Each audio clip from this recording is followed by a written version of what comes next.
बच्चे का अपहरण करने वाले आरोपी हुए गिरफ्तार। सोनीपत पुलिस ने 5 वर्ष के बच्चे का अपहरण करने वाली 3 महिलाओं और एक पुरुष को गिरफ्तार करने में सफलता हासिल कर ली है और बच्चे को भी सकुशल बरामद कर लिया गया है। अब सभी को अदालत में पेश कर जेल भेज दिया जाएगा। सोनीपत की जनता कॉलोनी से एक मासूम 5 वर्षीय बच्चे को 3 महिलाओं ने अपहरण कर लिया। पीड़ित परिवार द्वारा जब पुलिस को शिकायत देकर अपहरण का केस दर्ज करवाया गया तो पुलिस ने जांच करते हुए पता चला कि अपहरणकर्ता महिला तो दीपक की पत्नी है। तब पुलिस ने लगातार उनको बुलाने का प्रयास किया लेकिन वह नहीं आई, तो फिर पुलिस ने तीनों को सक्रिय किया तो पता चला कि महिला का नाम माया है और साइबर सेल के माध्यम से फ़ोन की लोकेशन ट्रेस कर नोएडा से बच्चों को बरामद किया है। अपहरण के केस में शामिल तीनों महिलाओं और एक पुरुष को भी गिरफ्तार कर लिया गया है। डीसीपी ने खुलासा किया है कि यह बच्चे के पिता को बर्बाद करना चाहते थे, इसलिए अपहरण किया था। कि लड़का मनीष 15 जिसकी उम्र करीब 5 वर्ष थी, वह अपन जनता कॉलोनी से गायब हो गया था, जिसकी सूचना मैंने प्राप्त होने पर हमने FIR दर्ज कर दी थी। उसके बाद हमने मौके पर जाकर देखा और पूछताछ की, हमें कोई सुराग नहीं लगा। उसके बाद CCTV फुटेज की वगैरह निकाले तो हमने एक लेडीज़ को अपने गोद में उठा करके बच्चे ले जाते हुए देखा। उसकी मोहल्ले वासियों से शनाख्त कराएगी, जो पता लगा कि यह दीपक की घरवाड़ी है। तो उससे संपर्क साधा, वो काफ़ी बुलाने के बाद नहीं आई और हमने उसके आस पड़ोस से काफ़ी मेहनत करने के बाद उसका नाम पता माया नाम की लेडीज़ है, उसको पता कर लिया। उसकी हमने साइबर सेल से इमदाद लेकर के उसके पर जो वह फ़ोन यूज़ करती थी उस फ़ोन को ट्रेस आउट किया।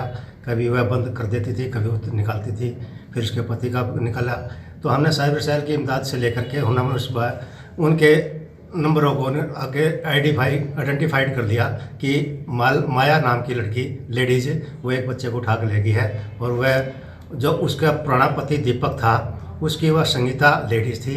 वह पहले विजय के नाम के लड़के के साथ पहले करीब 1-1.5 साल पहले रहती थी और उसी के नाम का यह बच्चा था। वह उस बच्चे को उठाना चाहती थी, वह खुद तो नहीं उठा सकी, लेकिन उन्होंने षड्यंत्र रचा दूसरी लेडीज़ को कह करके या दूसरे परिवार वालों को कह करके अपने रिश्तेदारों कह गए कि इस बच्चे को उठाओ और विजय के नाम का लड़का है उसके बच्चे को उसको बर्बाद करो। तो ये उठा लिया उन्होंने, उठा करके सिंघू बॉर्डर तक ले गई और वे एक लेडीज़ जो जिसका ये बच्चा था वह नोएडा में रहती थी। नोएडा से उसको बुला लिया, सिंघू बॉर्डर पर उसके हैंड ओवर कर दिया। ये 3-4 दिन की कार्रवाई चलती रही। हम साइबर सेल से उसकी इमदाद लेकर लोकेशन लेकर उसके पीछे लगे हुए थे। तो हमने आज उसको उससे बच्चा बरामद कर लिया। उसमें ले जाने में 3 लेडीज़ और 1 जेंट्स की अपहरण करने की और षड्यंत्र रचने की सह पर हमने उनको गिरफ्तार कर लिया। 3 लेडीज़ को हमने गिरफ्तार किया है। 2 संगीता नाम की लेडीज़ है, 1 माया है जो बच्चे को उठा के ले गई थी और जो उनको बाइक पे एक लड़का ले गया था उसको हमने भी गिरफ्तार किया है। लड़के का नाम मनीष है, 5 साल का बच्चा है। उस अपहरण करने की ये थे कि वह जो लेडीज़ है इनमें एक मनीष संगीता लेडीज़ है वह उसका बच्चा है, लेकिन वो उससे तलाक दे चुकी थी, उससे किसी और के साथ बैठ गई थी। इनकी कहानी यह है कि एक दूसरे के साथ बैठती है, 1-1.5 साल रहती है, वह आगे दूसरे के साथ बैठ जाती है और अभी इसने 1-1.5 साल से इस बच्चे को छोड़ा हुआ था और विजय के पास उसका पति है वो उसको रखता था। अब इनके कोई कोर्ट से तो नहीं हुआ था डिसीजन तलाक वगैरह डाइवर्स वगैरह का, लेकिन एक दूसरे के साथ बैठ जाती थी।